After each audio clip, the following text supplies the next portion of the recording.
ഷിപ്പിന്റെ ഏറ്റവും ബാക്കിൽ കാണുന്നതാണ് മറൈൻ ഡ്രൈവ്. അത് കൊച്ചിയിലെ ഫേമസ് വോക്ക് വേ ആയ മറൈൻ ഡ്രൈവ് ആണ്. 3.5 കിലോമീറ്റേഴ്സ് ആണ് മറൈൻ ഡ്രൈവിന്റെ ദൂരം വരുന്നത്. ഡോക്ടർ APJ അബ്ദുൽ കലാം മുളകുന്ന കൂടി അതിനൊരു പേര് വരുന്നുണ്ട്. അതിനെ 3 പാലങ്ങളായിട്ട് ബന്ധിപ്പിച്ചിട്ടുണ്ട്. ഒന്ന് ഹൗസ് ബോട്ടിന്റെ മോഡലില്, മറ്റൊന്ന് റെയിൻബോയുടെ മോഡലില്, ഒന്ന് ചൈനീസ് ഫിഷ് നെറ്റിന്റെ മോഡലില്. അതുപോലെ തന്നെ പുറകോട്ട് നോക്കി കഴിച്ചില്ലെങ്കിൽ ഒരു ഓറഞ്ച് കളർ ക്രെയിന്റെ രൂപത്തിൽ കാണുന്നത് കൊച്ചിൻ ഷിപ്പ്യാർഡ് ആണ്. ആ ഓറഞ്ച് കളർ ക്രെയിന്റെ രൂപത്തിൽ കാണുന്നത് കൊച്ചിൻ ഷിപ്പ്യാർഡ് ആണ്. അവിടെയാണ് കപ്പലുകൾ നിർമ്മിക്കുകയും സർവീസ് ചെയ്യുകയും ചെയ്യുന്നത് കൊച്ചിൻ ഷിപ്പ്യാർഡിൽ വെച്ചിട്ടാണ്. അതിന് ഓപ്പോസിറ്റ് ആയിട്ടാണ് നേവൽ ബേസ് സ്ഥിതി ചെയ്യുന്നത്. നേവിക്കാർ താമസിക്കുന്ന ഏരിയ ആണ് അതിന് തൊട്ട് ഓപ്പോസിറ്റ് ആയിട്ട് കാണുന്നത്. ലെഫ്റ്റ് സൈഡിലായിട്ട് കാണുന്നത് വില്ലിംഗ്ടൺ ഐലൻഡ് ആണ്. വില്ലിംഗ്ടൺ ഐലൻഡ് എന്ന് പറയുന്നത് ഒരു മാൻമെയ്ഡ് ഐലൻഡ് ആണ്. ഫോറിനറായ റോബർട്ട് ബ്രിസ്റ്റു എന്ന് പറയുന്ന വ്യക്തിയാണ് ഈ ഒരു ഐലൻഡ് നിർമ്മിച്ചിരിക്കുന്നത്. 800 ഏക്കറിലാണ് ഈ ഐലൻഡ് സ്ഥിതി ചെയ്യുന്നത്. ഇവിടെയാണ് പഴയ എയർപോർട്ടും പഴയ റെയിൽവേ സ്റ്റേഷനും സ്ഥിതി ചെയ്യുന്നത്. ഇന്റർനാഷണൽ ക്രൂയിസ് ടെർമിനലും ഷിപ്പിന്റെ ലെഫ്റ്റ് സൈഡിലായിട്ടാണ് കാണുന്നത്. ഇവിടെ നിന്നാണ് ലക്ഷദ്വീപിലേക്ക് പോകുന്ന പാസഞ്ചർ ഷിപ്പ് ബോർഡ് ചെയ്യുന്നതും പുറത്തു നിന്നുള്ള ആഡംബര കപ്പലുകൾ ബോർഡ് ചെയ്യുന്നതും ഈ ഒരു ലെഫ്റ്റ് സൈഡിൽ നിന്നാണ്. ഷിപ്പിന്റെ ലെഫ്റ്റ് സൈഡിലായിട്ട് കാണുന്ന വൈറ്റ് ആൻഡ് ബ്ലൂ കളറിൽ കാണുന്ന 2 കപ്പലുകൾ ലക്ഷദ്വീപിലേക്ക് പോകുന്ന പാസഞ്ചർ ഷിപ്പാണ്. ഷിപ്പിന്റെ ലെഫ്റ്റ് സൈഡിലായിട്ട് കാണുന്ന 2 കപ്പലുകൾ ലക്ഷദ്വീപിലേക്ക് പോകുന്ന പാസഞ്ചർ ഷിപ്പാണ്.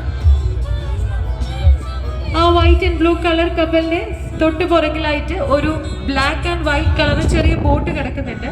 അത് ടഗ് ബോട്ട് എന്നാണ് അറിയുന്നത്. കടലിൽ നിന്ന് കായലിലേക്ക്, കായലിൽ നിന്ന് കടലിലേക്ക് കപ്പലുകൾക്ക് വരുന്നുണ്ടെങ്കിൽ ടഗ് ബോട്ടിന്റെ സഹായത്തോടു കൂടി മാത്രമേ വരാൻ സാധിക്കത്തുള്ളൂ. ഇതിന് ഏകദേശം 3000 ഹോഴ്സ് പവർ ഉണ്ടെന്നാണ് അറിയാൻ സാധിച്ചിട്ടുള്ളത്. ഇതിന്റെ ഒരു മൊമെന്റിന്റെ റേറ്റ് വരുന്നത് ഏകദേശം $1000 ആണ്.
സിമന്റ് കമ്പനികളുടെ സ്റ്റോറേജ് സ്പേസസ് കാണാൻ സാധിക്കും.